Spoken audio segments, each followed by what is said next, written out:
ഇവിടെ ഇപ്പോ ബാബുവിനെയാണ് പ്രതീക്ഷിച്ചത് അല്ലേ? അത് നിങ്ങൾക്ക് എങ്ങനെ അറിയാം? നിന്റെ കയ്യിലിരിക്കുന്ന ഈ കത്ത് ഞാൻ എഴുതിയതാണ്. നടുങ്ങണ്ട. എന്റെ കത്ത് നിരസിക്കാനുണ്ടായ കാരണം എന്താണെന്ന് എനിക്കൊന്നും അറിയണ്ടേ? അപ്പോ ബാബുവിനെ കാണാൻ നീ എവിടെ വേണമെങ്കിലും പോകും അല്ലേ? അത് എന്റെ ഇഷ്ടമാണ്.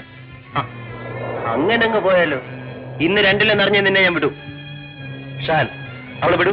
നീ ഇവിടെ വരാതെ പറ്റുമോ? പക്ഷെ ഞാൻ സ്റ്റണ്ടിലൊന്നും വന്നതല്ല, നിന്നെ അവസാനമായി ഒന്ന് ഉപദേശിക്കാൻ വന്നതാ. നീ ചതിയനാണെന്ന് ഞാൻ പഠിച്ചു കഴിഞ്ഞു.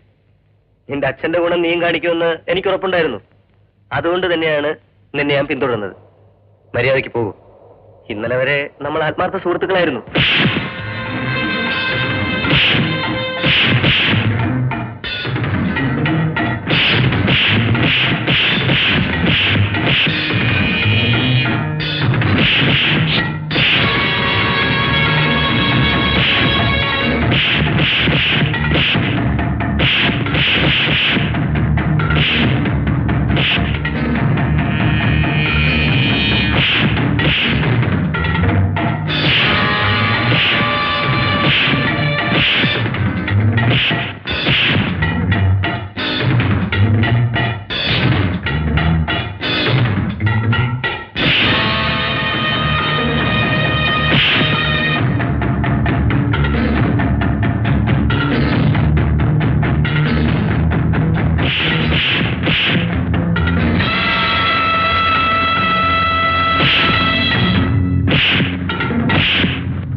ശരിയല്ല. ബാബുവിനെ ഇതുപോലെ നിർത്തി കൊടുക്ക്. എന്നിട്ട് നമ്മൾ അടിക്ക്. കാണത്തെ ആര് ജയിക്കുമെന്ന്. All right. See you again.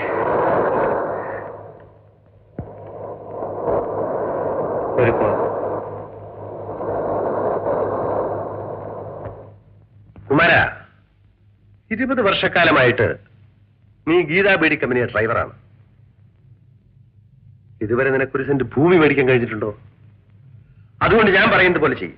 നിനക്ക് ഞാൻ കൈ നിറച്ച് പണം തരാം. മുതലാളി, ഇത്രയും കാലം അവരുടെ ചോറ് ഉപ്പും കൂട്ടി തിന്നവനാണ് ഞാൻ. ആ നിലയ്ക്ക് ഞാൻ ഈ ചെയ്യുന്ന വഞ്ചനയല്ലേ? ഒരു വഞ്ചനയില്ലടാ. കടവിൽ കിട്ടുന്നത് കൈവിട്ട് കളയുന്നവൻ മണ്ടനാണ്. നീ വാ.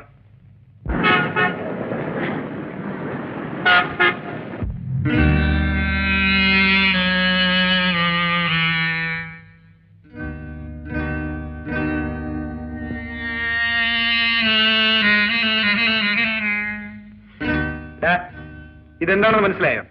ഇല്ലേ. ഇതാ മണത്ത് നോക്ക്. എന്താ? കഞ്ചാവ. നിന്റെ മുതലാളി ഇപ്പോ ബീഡി പാക്കറ്റിൽ വിദേശത്തേക്ക് കഞ്ചാവ് കയറ്റി അയക്കുകയാണ് അല്ലേ? ഏമാനെ, എനിക്കൊന്നും അറിയില്ല ഏമാനെ. ഞാൻ പാവമാണ്. നിന്നെ അറസ്റ്റ് ചെയ്തിരിക്കുന്നു. കമാ.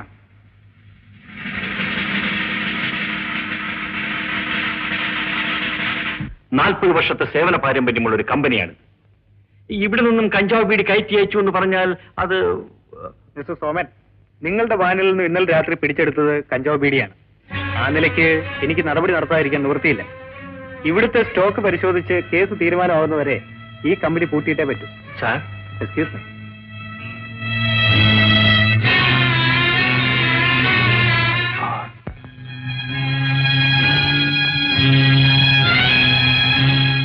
സോമനല്ലേ?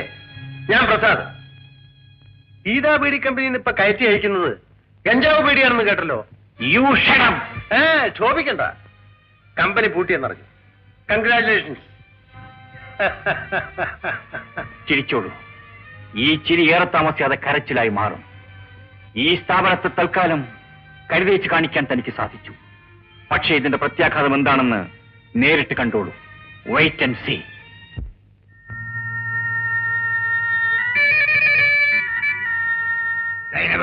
എന്താ പാപ്പ? നമ്മളെ പയ്യൊരു കാര്യത്തിന് വേണ്ടി പുറത്തേക്ക് പോവാണ്. വരാൻ ഇത്ര വൈകും. തലയിൽ ചോറ് കഴിച്ച് നീ കിടന്നോ. പാപ്പ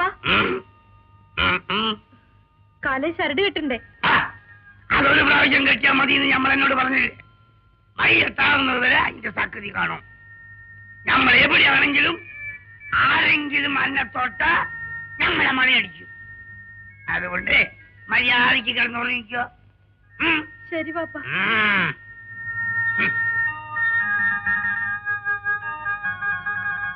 ശരിമേ, പാപ്പ പുറത്തേക്ക് പോവാണ്. സൈനവനെ പൊന്നുപോലെ സൂക്ഷിച്ചോണം. അതിന്റെ മാറ്റടിച്ച് നോക്കരുത്. നോക്കിയാ നമ്മളെ പണിയടിക്കും. എന്റെ പൊന്നു പാപ്പ, ഞാൻ പാപ്പയുടെ മോനല്ലേ, പിന്നെ ഞാൻ അവളെ അടുത്ത് പോവോ? ആ പെണ്ണ് നിന്റെ അടുത്ത് വന്നാലോ? പൊടി പുറത്തുനിന്ന് പറയും. കേട്ടില്ലെങ്കിൽ അവളെ ഒറ്റടിക്ക് സൂപ്പാക്കും. അപ്പൊ ഈ പാപ്പാന്റെ മോൻ തന്നെ. നമ്മൾ പോയിട്ട് വരാം. ആ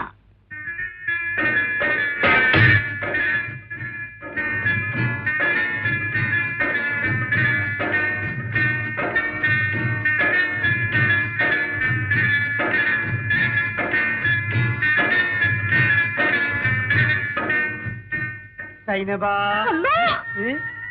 നിങ്ങൾ അപ്പുറത്ത് പോ. പാപ്പാന്റെ പണി അടിക്കും. അതേ മോട്ടി ഏത് ബാപ്പന്റെ പണി നേരാ? നേര്. എന്നാ അതൊന്ന് കാണട്ടപ്പാ. അതങ്ങനെ വെറുതെ കാണിച്ചു തരാൻ പറ്റില്ല. ഇനി മുതൽ ബാപ്പയുടെ പണി അടിക്കില്ല, എന്റെ പണി അടിക്കും. വെറുതെയാ. സംശയം ഉണ്ടോ? തൊട്ടു നോക്ക്, തൊട്ടു നോക്കാൻ. അലാക്കിന്റെ പണി കിണുകിടാന്ന് അടിക്കണല്ലേ? അതാണ് ബാപ്പയുടെ മണിയും എന്റെ മണിയും തമ്മിലുള്ള വ്യത്യാസം. ഇനി നിനക്ക് കൂട്ടമണി അടിക്കുന്ന കേൾക്കണം. എങ്ങനെ കേൾക്കും? നീ വാ, ഇങ്ങ് വരാൻ. ഇങ്ങോട്ട് വന്നേ, വരൂ. വാ. കൂട്ടമണി കേൾക്കണമെങ്കിലേ നീ എന്നെ ഒന്ന് കെട്ടിപ്പിടിക്ക്. ധൈര്യമായിട്ട് പിടിക്കാൻ. കെട്ടിപ്പിടിക്കാൻ.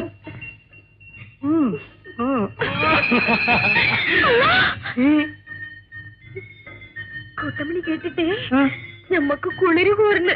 കുളിര് കോരണോ? കുളിര്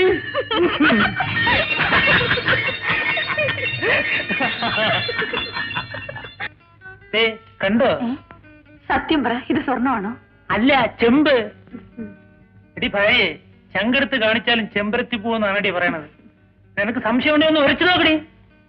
എന്നാൽ ഇത്ര പെട്ടെന്ന് ഇത് വാങ്ങാനുള്ള പണം എവിടുന്ന് കിട്ടി? എടി പുറത്തിറങ്ങിയ തല പോകുന്ന കാര്യമാണ്. പ്രസാദങ്ങളെ തന്നതാ. എന്തിന്? എടി ഗീതാ ബേഡിയം കയറ്റി കൊണ്ടുപോയ വാനിൽ വഴിക്ക് വെച്ച് പ്രസാദ് മുതലാളി കൊടുത്തയച്ച കഞ്ചാവ് ബേഡിയുടെ വണ്ടി ഞാൻ കയറ്റി. അതാണ് സെൻട്രൽ എക്സൈസ് പിടിച്ചത്. അയ്യോ കഷ്ടം. ദൈവകോപം ഉണ്ടാവും. ഒരു കോപവും ഉണ്ടാകത്തില്ല. 20 കൊല്ലമായി ഗീതാ ബേഡി കമ്പനിയിൽ വളയം പിടിക്കുന്ന ഞാന് ഇന്നും വളയം പിടിക്കുക. പണ്ട് വീട് തീർത്തുകൊണ്ടിരുന്ന സോമൻ ഇപ്പൊ വലിയ മുതലാളിയായി. അങ്ങനെ അവനെ വിടാൻ പറ്റുമോ? നമുക്കൊന്ന് സൂക്ഷിക്കാമോ നോക്കാം.